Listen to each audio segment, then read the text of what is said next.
Hey travel friends, it's Stoof here from Travel SzN. Welcome back to our channel. In August of 2023, we visited one of America's least visited national parks for one day, and that would be Isle Royale National Park in Michigan.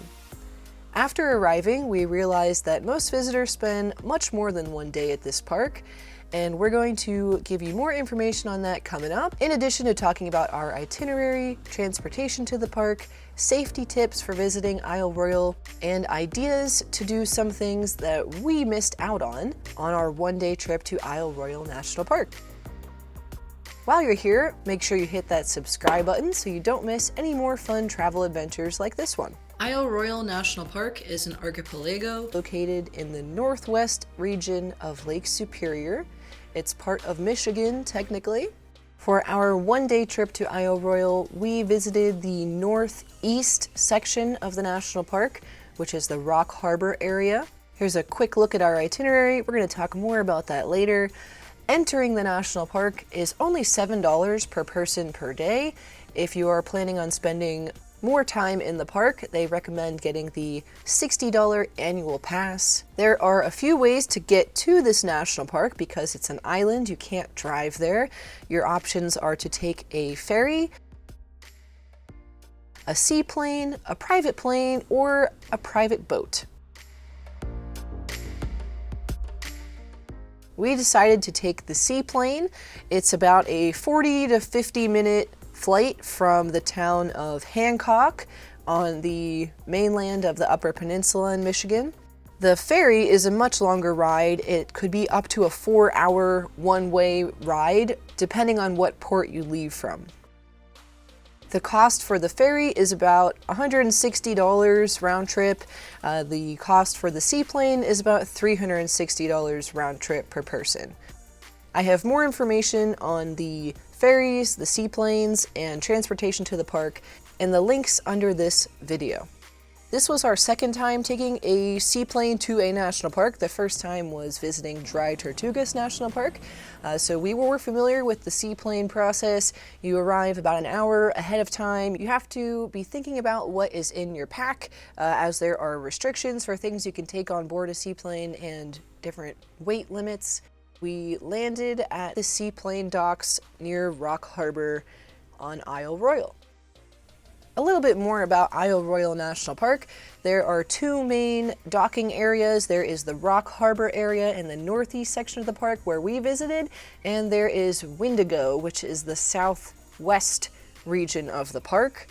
Both Rock Harbor and Wendigo have comfort lodging areas with cabins and showers. The park also has 36 campgrounds scattered around the entire island.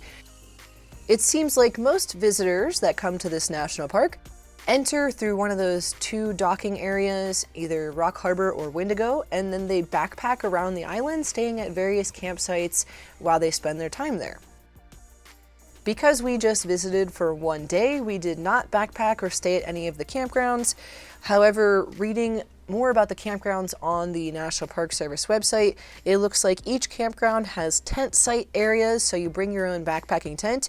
There is a potable water source, and there are outhouses. All right, now that I gave you some information about the park, let's dive into our itinerary for one day at Isle Royale National Park. After exiting the seaplane at Rock Harbor, you are asked to walk over to the Rock Harbor Visitor Center, where there is a tent outside to check into the national park and pay your daily entrance pass. There is a little gift shop there. The visitor center has rangers staffed to give additional information about the park. There are running water bathrooms with flush toilets in that area. And there is the Rock Harbor Lodge, which has a couple restaurants and some comfort lodging. After checking in, we went to the marina to rent kayaks. All right, so we went to the marina and we got our paddles for kayaking. And now we're walking over to where the seaplane dropped us off at Tobin Harbor, and that is where we are allowed to kayak. They said the kayaks are going to be waiting for us over here. So we grabbed a kayak, flipped it over, and a couple spiders popped out. So just make sure you shake out the kayak a little bit before you put your feet in there. We put the kayak in the water, hopped on, and kayaked across the waters to the dock over near Hidden Lake. We parked the kayak there, got it out of the water on the shore, and began the next part of our itinerary, which was a hike to Lookout Louise. From this docking area, it's about a 2-mile out and back hike to the Lookout Louise viewpoint. During this hike, we had a nice view of Hidden Lake, saw some wildlife there, continued our hike through the forest.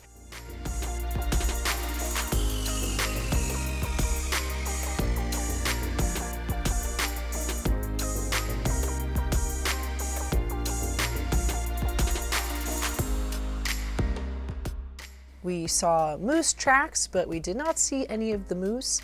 Isle Royale National Park is known for having moose and wolves. We did not see either of those animals during our one-day trip there, but your chances are probably better if you're staying backpacking to the campgrounds for several nights. As we continued our hike, we started to hike through an area that was burned from wildfire in the previous season. Life was starting to come back, the greens and the shrubs. We made it through this burn section and continued through a forest until we made it up to that higher elevation Lookout Louise area.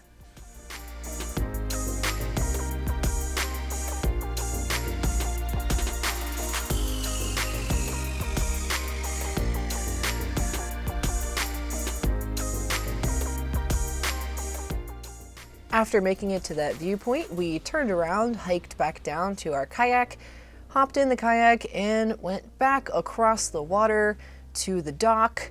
I will say the water was starting to get more rough and the air was getting windier. We were starting to get a little concerned after making it back to the Rock Harbor area and talking to some of the staff there. They mentioned that when it gets very windy, they sometimes delay the seaplanes, so we were starting to get concerned that the seaplane might not pick us up that night and we might have been stuck there for a day. Thankfully, there are 2 screens near the visitor center that show the status of the flights and the ferries coming into the island. Our flight was still scheduled to pick us up that evening, so that was good, but we were still nervous in the back of our minds about that. We were not prepared to stay overnight. We didn't have any materials for backpacking and staying at a campsite, and we didn't know if there was any availability in the lodge. We didn't have any toiletries or anything like that for overnight stay. So if you are coming to this park and only planning on visiting for one day, a safety tip I recommend is to pack a mini toiletry bag and just some items that you might need in case you get stuck here overnight. After checking the status of our flight, we started to head over to the Stoll Memorial Trail, where we hiked over to Scoville Point, northeast corner of the park, on this rocky, exposed area overlooking Lake Superior.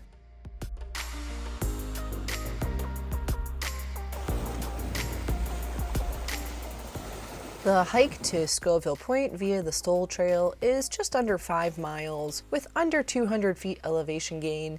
It isn't a challenging hike when it comes to elevation gain, but it can be a moderately challenging hike due to the uneven ground you're walking on along this path.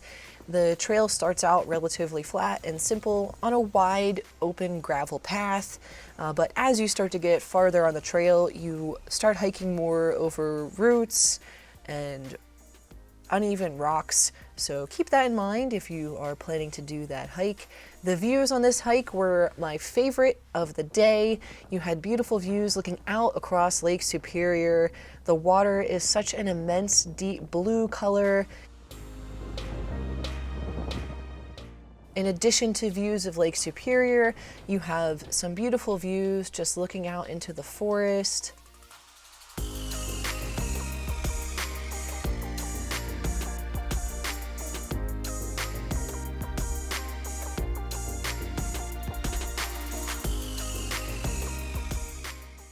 As we were hiking the Stoll Memorial Trail, we noticed the conditions were continuing to get more windy and we were getting more and more concerned for our seaplane.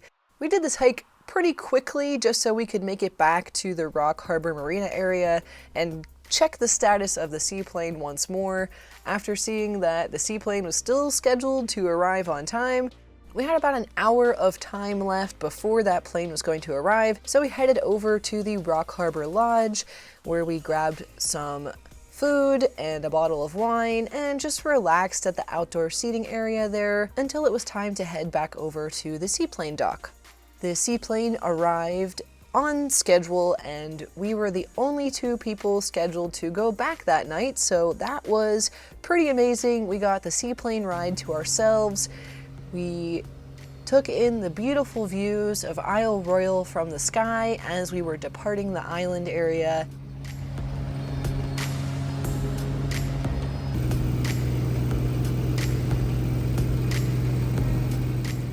Flew over Lake Superior in the same route we took to come over to the island earlier that morning, and we landed right back in the Hancock area, and that concluded our one-day trip to Isle Royale National Park.